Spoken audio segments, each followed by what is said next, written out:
안녕하세요. 책 읽어주는 강원도 산골 여자 강산야입니다.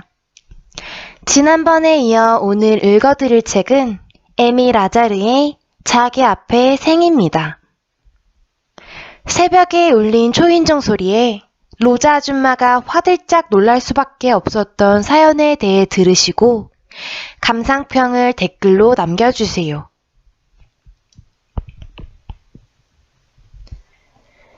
집에 돌아오자 아줌마는 신경안정제를 입에 털어놓고는 저녁 내내 행복한 미소를 지으며 앞만 쳐다보고 있었다. 신경안정제를 먹으면 멍해지기 때문이다. 그녀가 그것을 내게 주는 일은 절대로 없었다. 그것만 보아도 그녀는 좋은 사람이었다. 당장이라도 그런 예를 들 수 있다.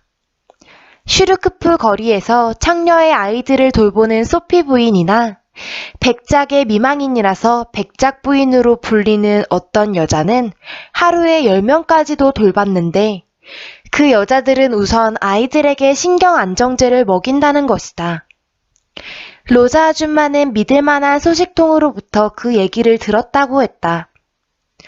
트리앙드리에서 일하던 아프리카계 포르투갈 여자가 백작 부인의 집에 아들을 찾으러 갔는데 아이가 약에 취해 제대로 일어서지도 못하고 자꾸 쓰러지더라는 것이다. 일으켜 세우면 쓰러지고 일으켜 세우면 쓰러지고 하는 통에 몇 시간 동안이나 그렇게 씨름을 했다고 한다.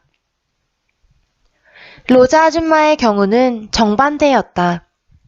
흥분할 일이 생긴다거나 아이들 중 누군가가 고약하게 굴면 아줌마 자신이 신경안정제를 잔뜩 털어넣는 것이었다. 그러면 우리가 아무리 소리를 치고 치고받고 난리를 쳐도 그녀는 아무렇지도 않았다. 그때부터 내가 질서를 잡아야 했는데 나는 우쭐한 기분이 들어서 그 역할을 기꺼이 떠맡았다. 로자 아줌마는 방 한가운데에 놓인 소파에 앉아 있었다. 털실로 짠 개구리 속에 담긴 작은 주전자를 배 위에 올려놓고 고개를 약간 숙인 채 사람 좋은 미소를 하고 우리를 바라보다가 이따금씩 우리가 지나가는 기차인 양 손을 흔들어 보였다. 그럴 때는 아줌마에게 아무것도 기대할 수 없었다. 아이들이 커튼에 불을 붙이지 못하게 막는 것도 내 몫이었다. 어릴 때에는 제일 먼저 불을 붙이고 싶어지는 것이 바로 커튼이기 때문이다. 약을 먹은 로자 아줌마를 움직이게 만들 수 있는 방법이 한 가지 있기는 했다. 초인종 소리였다. 그녀는 독일인들을 아주 무서워했다. 그건 이미 아주 오래된 이야기고 각종 신문에도 다 나왔던 얘기니까 내가 여기서 자세히 말할 필요는 없을 것 같다. 하지만 로자 아줌마는 아직도 그 기억에서 벗어나지 못하고 있었다. 그녀는 여전히 그 일을 계속되고 있다고 믿는 것 같았다. 특히 한밤중엔 더욱 그랬다. 아줌마는 기억 속에서 사는 사람이었다. 그런 일이 모두 끝나서 땅속에 묻혀버린 지금까지 그런 생각에 사로잡혀 있는 게 바보 같은 일이라고 생각하겠지만 유태인들은 끈질기다. 특히 몰살당한 사람들은 더욱 끈질겨서 자꾸 망령으로 되살아나는 것이다. 아줌마가 종종 나치의 친위대원에 대해 말해줄 때마다 나는 내가 너무 늦게 태어나서 나치 친위대원들에 대한 이런저런 일들을 알지 못하게 된 것이 유감스러웠다. 좀 더 일찍 태어났더라면 적어도 왜들 그랬는지 그 이유라도 알 수 있었을 텐데. 그러나 이제는 알 수가 없다. 로자 아줌마가 초인종 소리에 놀라서 허둥대는 모습은 정말로 볼만했다. 그 중에서도 제일로 재밌는 모습은 이른 아침 막 동틀 무렵이 최고였다. 독일인들은 일찍 일어나고 하루 중 새벽녘에 활동하는 것을 제일 좋아하기 때문이다. 우리 중 하나가 일찍 일어나서 복도로 나가 초인종을 누른다. 아주 오랫동안 곧바로 효과를 볼 수 있게 말이다. 우리가 배꼽을 잡고 얼마나 웃었던지 보지 않고는 모른다. 로자 아줌마는 그 당시 몸무게가 95kg 정도였는데 그 큰 몸집이 미친 사람처럼 침대에서 튕겨나와 순식간에 반층 정도 층계를 구르고는 멈춰서는 것이었다. 우리는 잠자리에 누워서 자는 척했다. 나치가 온 게 아니란 걸 알고 나면 아줌마는 미친 듯이 화를 내며 우리에게 갈보새끼들이라고 욕을 퍼부었다. 맨정신에는 우리에게 절대 하지 않는 욕이었다. 그녀는 듬성듬성 숱이 빠진 머리카락에 헤어롤을 매단 채 너무 놀라 초점을 잃어버린 멍한 눈으로 한동안 움직이지 않았다. 아마도 자기가 꿈을 꾼 건 아닌가? 초인종은 울리지도 않았고 밖에서는 아무 소리도 나지 않았던 건 아닌가 생각하는 것 같았다. 그러나 거의 매번 우리 중 누군가가 웃음을 터뜨리는 바람에 들통이 나고 말았다. 그러면 그때서야 아줌마는 자기가 놀림거리가 된 것을 알고 분통을 터뜨리며 울기 시작했다. 유태인들도 다른 사람들과 똑같은 사람들이라고 생각한다.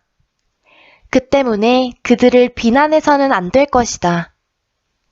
사실 초인종 사건은 굳이 우리가 꼭두 새벽부터 일어나 초인종을 누르지 않아도 로자 아줌마 혼자서도 자주 일으키곤 했다. 그녀는 느닷없이 벌떡 일어나 그 큰 엉덩이를 쳐들고 무언가에 귀를 기울이다가 벼란간 침대에서 튕겨나와서는 자기가 좋아하는 보라색 쇼를 두르고 밖으로 달려나갔다. 문 앞에 누가 있는지 살펴볼 틈도 없었다. 초인종 소리는 아줌마의 머릿속에서 계속 울려대고 있었던 것이다.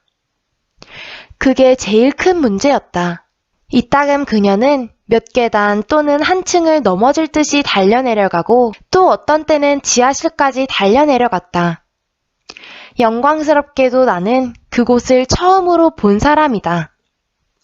처음에 나는 아줌마가 지하실에 보물을 숨겨두고는 도둑이라도 들까봐 잠을 설쳐가며 불안해하는 줄만 알았다. 사실 내 꿈이 바로 아무도 모르는 곳에 보물을 숨겨두고 필요할 때만 찾아다 쓰는 것이었다. 보물이란 내가 가진 것 중에 가장 좋은 것을 안전하게 잘 숨겨놓는 것일 테니까. 나는 로자 아줌마가 열쇠를 어디에 두는지 알아둔 다음 몰래 그곳으로 내려가 본 적이 있었다. 보물은 없었다.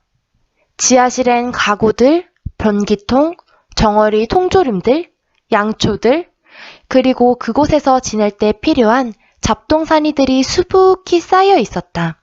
촛불을 켜고 샅샅이 살펴보았지만 이빨처럼 돌 모서리가 삐죽삐죽 드러난 벽들 뿐이었다. 바로 그때였다. 갑작스런 인기척에 나는 소스라치게 놀랐다. 로자 아줌마였다. 그녀가 문턱에 서서 나를 바라보고 있었다. 그런데 뜻밖에도 험상궂은 표정이 아니라 오히려 죄 지은 사람처럼 용서를 구하는 표정이었다. 아무에게도 말해서는 안 된다, 모모야. 열쇠를 이리 주렴. 그녀는 손을 뻗쳐 내게서 열쇠를 가져갔다. 로자 아줌마, 여긴 도대체 뭐 하는 곳이에요? 왜 한밤중에 이곳에 내려오세요? 왜 그러는 거죠? 그녀는 안경을 고쳤으면서 미소 지었다. 이곳은 내 별장이야, 모모야. 자, 가자. 그녀는 입으로 촛불을 불어 끄고는 내 손을 잡고 층계를 올라갔다. 집에 들어온 그녀는 소파에 앉아서 가슴에 손을 얹고 숨을 골랐다. 도중에 죽지 않고 7층까지 올라온 것만도 다행이었다. 아무에게도 말하지 않겠다고 맹세해라, 모모야. 맹세해요. 카이렘? 유태어로 맹세한다는 뜻이었다. 카이렘. 그러고 나서 아줌마는 마치 아주 먼 과거와 미래를 바라보는 듯 내 머리 위로 시선을 던진 채 중얼거렸다. 모모야, 그곳은 내 유태인 둥지야. 알았어요. 이해하겠니? 아니요. 하지만 상관없어요. 그런 일엔 익숙해졌으니까. 그곳은 내가 무서울 때 숨는 곳이야. 뭐가 무서운데요? 무서워하는데 꼭 이유가 있어야 하는 건 아니란다. 나는 그 말을 결코 잊은 적이 없다. 왜냐하면 내가 지금까지 들어본 말 중에 가장 진실된 말이기 때문이다. 오늘은 여기까지 읽어드리고 내일 또 찾아오도록 하겠습니다. 들어주셔서 감사합니다.